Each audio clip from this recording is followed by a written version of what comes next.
Oke, udah dulu ya, udah malam, dadah. Oke, dadah. Sehat-sehat ya semuanya. Dadah, see you. Juga. Dadah. See you. Ever since the COVID-19 pandemic hit the world, the way we communicate with each other has been shifting. 25-year-old Dina Arti Novianti has not visited her parents in Garut, West Java for several months now.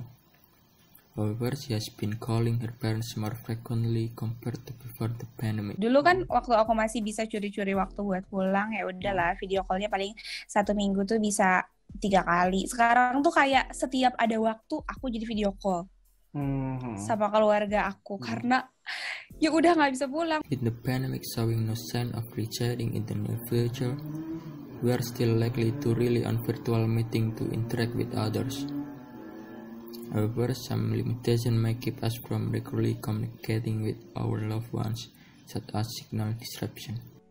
Biasanya orang-orang tuh kalau misalkan di video call mereka tuh nggak bener-bener banyak yang diceritain tuh, karena kita juga harus gitu, kita tuh harus adjust waktu kita kan. Misalkan ya udahlah video call ya, hayo gitu kita video call, tapi kadang-kadang mereka ada interupsi apa. Tapi kalau misalkan ketemu langsung, itu tuh mau nggak mau pasti ya kesannya tuh beda. Mau nggak mau apa yang lebih gimana ya, lebih anget aja gitu loh.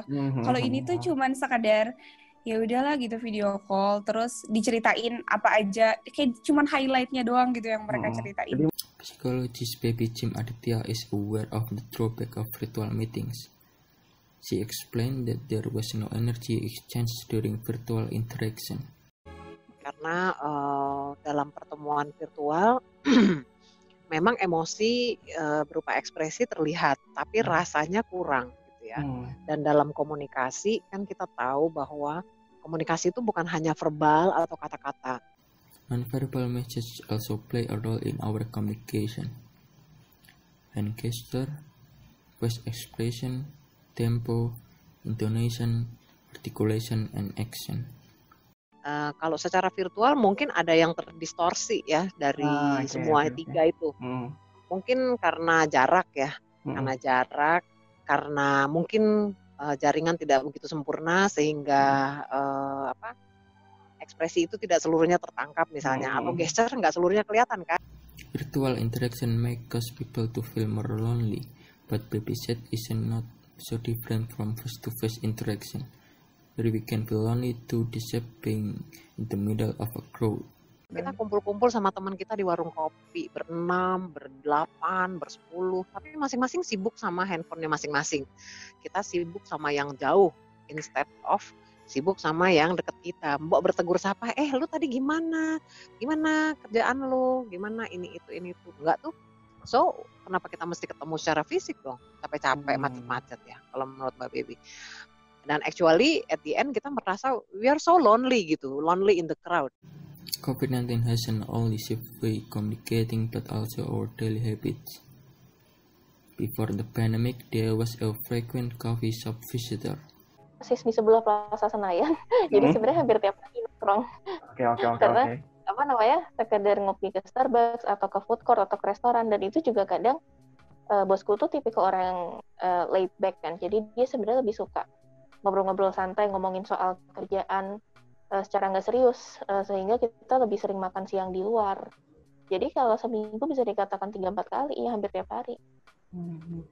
Dan tentunya selama pandemi itu berarti kultur makan-makan itu hilang gitu ya, Dea? Makan-makan di luar itu tentunya. Iya, benar-benar hilang. This change of culture has affected many coffee shops, including Relung Kopi and Tempat Jakarta.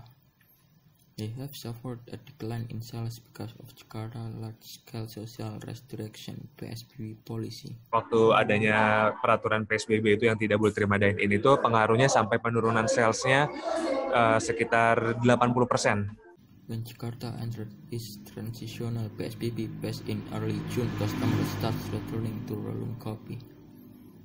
The coffee shop now provides outdoor seating to help customers maintain a safe physical distance.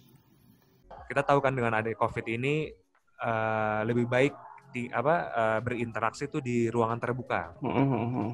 Nah, jadi kita juga rajin untuk promo kalau selain kita menerapkan protokol kesehatan, kita juga beberapa foto video kita unggah di media sosial Rulung Kopi.